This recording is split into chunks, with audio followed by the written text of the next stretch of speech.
رانجلر مخيف. Hey bro, nice maestro. What do you do for a living?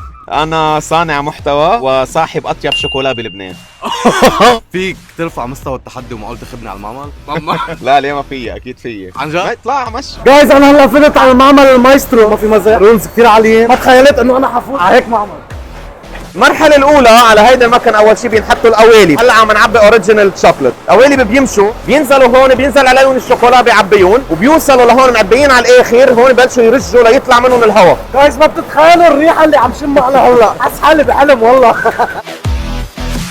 ما بتتخيل كمية البرد اللي انا موجود فيها هلا بالبراد. بدك ترفع مستوى التحدي، نحن موجودين حاليا بالبراد، هون بفوتوا القوالب من بعد ما يرجوا يطلع منهم الهواء تيجمدوا، هلا إذا بتطلع هون خلص صاروا القوالب جامدين، بدهم ينشالوا هلا من قلب وينزلوا على التغليف. هيدي مكنة التغليف، بنحط الشوكولا بهيدي الطريقة، بيروح لهونيك بيتغلف، الصبايا بياخدوه وبيرجعوا بينقلوه ليتعلب بعلب عشرات. جايز خلية نقل وعم تشتغل، ما ملحق على السوق، والله عليك. لا الحمد لله الحمد لله. جايز هون تغلفوا كلهم، هلا رايحين على مرحلة التوضيب. طالما صرت هالقد ضليع، جيب البوكس ومشي نوضبها. يلا عند الصبايا هون.